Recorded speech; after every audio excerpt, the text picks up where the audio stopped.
he is the fakest person I think I've ever met in my entire life.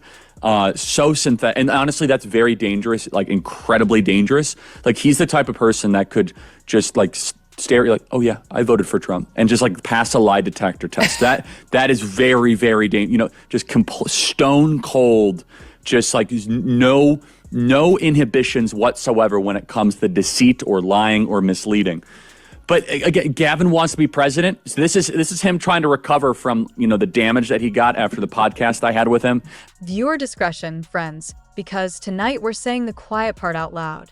The public verdict on Gavin Newsom? Not leader, not visionary, but brand. A glossy brand with good lighting. 2028 presidential campaign. He's grandstanding and making a clown of himself because he wants national attention. He tried the moderate thing for a month and realized it wasn't raising him any funds. A tighter fade than a Marvel cameo, and a sales pitch that could charm a polygraph machine. And here's the core of the story you clicked for. The 2028 tease is on. The travel, the speeches, the Trump crusader, because he realizes that it helps him with his coffers and his fundraising. So that's why he's on a tear, and he's a complete hypocrite. And I just saw that California now leads the nation in homelessness and unemployment. Maybe he should focus on made for TV sparring. The I'm just helping the party grin that reads like a campaign soft launch. And the twist that makes this more than another left versus right brawl?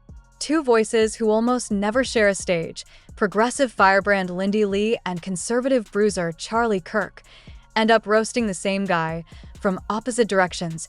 For about a month. I think it was April, when May. he started his podcast? Exactly. He started his podcast, he had Charlie Kirk on, he tried the moderate shtick, realized that it didn't get him the donations that he wanted, and then he was like, wait a minute, being an anti-Trump crusader actually gets me money. I want people to be aware that a lot of what politicians say on TV, on social media every day is to get the coffers, to get money rolling into the coffers, to get their fundraising. The same punchline, image over substance. Stay with me, because in the next minutes we're unpacking the four Trump-proof democracy maneuvers Lindi says he's floating, the special session power play that already ran into a legal wall, the California realities Charlie calls a living cautionary tale, and whether the governor's sudden moderate poses are anything more than wardrobe changes. Between Gavin Newsom and President Trump. Gavin Newsom, after President Trump said in the noon hour in the Oval Office that he called him yesterday or the other day, Gavin Newsom tweeted the following. He said, quote, "There was no call, not even a voicemail. Americans should be alarmed that a president deploying Marines on our streets doesn't even know who he's talking to." Well, President Trump contacted me from Air Force One on his way to Fort Bragg, North Carolina, where he'll be in just a little while. He said the first call to Gavin Newsom was not picked up. The second call Gavin picked up. We spoke for 16 minutes. I told him to essentially, quote, and this is quoting the president, "get his ass in gear and stop the riots, which were out of control more than anything else. This shows what a liar he is." Said I never called. So here is the evidence. And here is the call log that the president sent me from his phone. This was June the 7th. Now, granted, this was on Saturday. But look, there's 1:22 o'clock in the morning. Which would have been 10 o'clock at night, 10:22 at night, California time. There was an outgoing call for 4 seconds. And then there was an outgoing call for 16 minutes. So that from the president, which says is proof that he spoke to Gavin Newsom early in the morning, our time, late at night, Friday night, would have been June 6th, I guess, in Los Angeles. So, Governor, over to you for the response. I was say that's next, right? We're waiting to see what. By the time we circle back, you'll know why both critics, who agree on almost nothing, now agree on this let's lock in the stakes. This matters because the lab called California often becomes the national lesson plan. If the lab's on fire while the head scientist books a national speaking tour, that's not a subplot. That's the plot. If the state most often packaged as the future looks and feels like the past in all the ways that count, costs, crime, schools, power grid, then the future being sold is a filter, not a fix. And if voters coast to coast are about to be pitched that filter as a presidential blueprint, the due diligence starts here, not after the confetti cannons. Click confirmed? Good. Public sentiment? It's louder than the hair gel. He's a product. He's a hypocrite. focusing his time on this complete waste of taxpayer money. He has no agenda items. He has nothing positive to offer the American people. The only thing he cares about is himself. Everything is about him. And even Democrats understand this guy is truly fake. He's if you look up snake oil salesman in the dictionary, you would see his face right next to the definition. I wasn't sure if it was going to be snake oil or hair grease or hair product, but you never know. Actually, probably both. He's running without saying he's running. That's the chorus. Here's the contrarian twist. This isn't a partisan pylon. It's a bipartisan intervention. And quick proof before we dive. Lindi Li, no friend to MAGA, calls his maneuvers slick, subversive, and aimed at insulating blue state power from a red White House. Charlie Kirk, no friend to Sacramento, argues the reality on the ground is what you'd get nationwide if the gloss goes federal. Roadmap for you.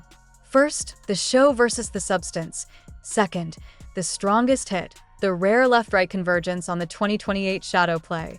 Then everything else you need to see to separate expectation from reality. Picture the entrance. Tailored suit that looks vacuum sealed. Hair that reflects fluorescent light like he signed a contract with the bulb. A smirk so practiced it deserves SAG dues.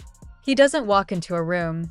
He debuts as if the podium should whisper, "Please welcome our cover model for Dictator Chic." He tried moderate for a minute until the donor thermometer didn't move, then ricocheted right back to anti-Trump crusader, #Thunder, national media lap. Fundraising loves a foil more than a plan, and he knows it. Mini cliffhanger. Watch how many principles change when the fundraising dial needs a jolt. Now let's talk about the camera-ready contradictions, because this is where the marketing brochure meets the maintenance bill. The claim you've heard, California leads the nation in homelessness and struggles with unemployment. Whether you blame policy, prices, or the planet, the visual is not an abstraction. Tent encampments are no longer B-roll, they're commutes. Sidewalks in once postcard neighborhoods tell stories that zoning speeches can't. Families stare at rent like it's a medical emergency. Orders aren't suggestions, and laws aren't optional. If you cannot handle your own state, the President of the United States has every right to come in. And right now, Gavin Newsom is treating public safety, he's treating our lives and our treasure as his plaything for his presidential campaign. His priority isn't the safety and the well-being of the American people. It's his own political preservation. He's positioning himself, trying to have it both ways, trying to pretend that he's all for illegal aliens, and then also that he's moderate. You cannot have it both ways. Young professionals do the math and head east with U-Hauls that know the route better than some Uber drivers. Ask yourself the simple test Lindi throws down. Would you send your kid to wander San Francisco at 1 a.m.?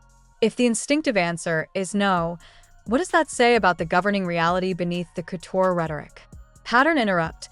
Leadership is not an Instagram filter. If the streets don't pass the flashlight test, the sentences don't either, and the performance notes get weirder.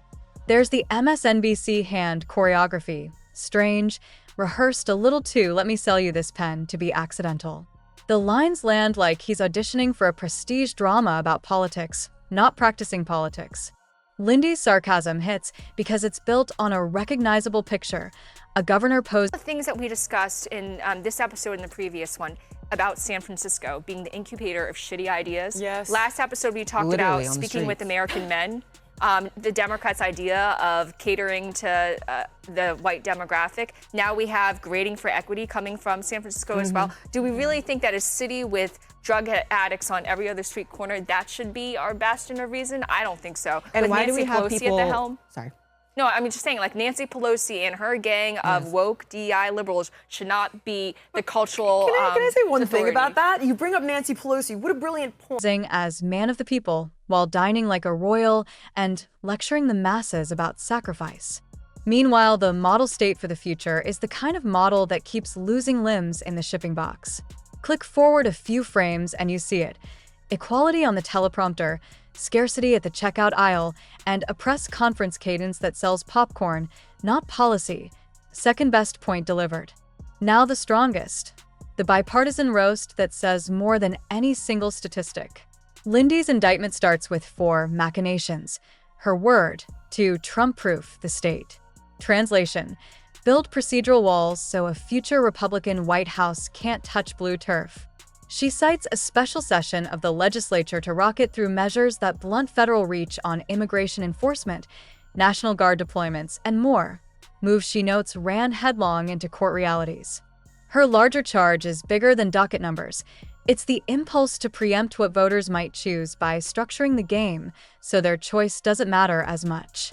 In plain English, she hears him saying, "We don't trust the public to pick right, so we'll make sure we can't really lose." Whether you love or hate the man, that's a heavy claim from inside his own broader political neighborhood. Mini cliffhanger. We'll come back to how this guard the castle instinct looks when he's selling centrism on a podcast. On the other side, Charlie doesn't nibble, he bites. Businesses leaving isn't a rumor, it's a rhythm. Some move headquarters, some move teams, some move only the jobs that can find a cheaper, safer, simpler home where the traffic is sanity and the taxes don't need smelling salts.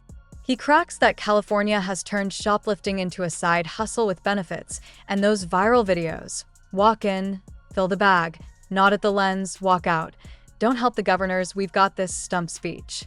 Retail chains lock toothpaste like jewelry. Malls feel like fortified compounds. Public safety starts to resemble a noble promise in a budget line, not a street-level reality. And here's his refrain. If this is the preview for America, the sequel, go ahead and chain down your deodorant now. Underneath those punches is a quieter, uglier point about trust. The voters were told democracy, democracy, democracy. Yet the whispers are special sessions to override what you decide. One moment, he's the guardian of norms.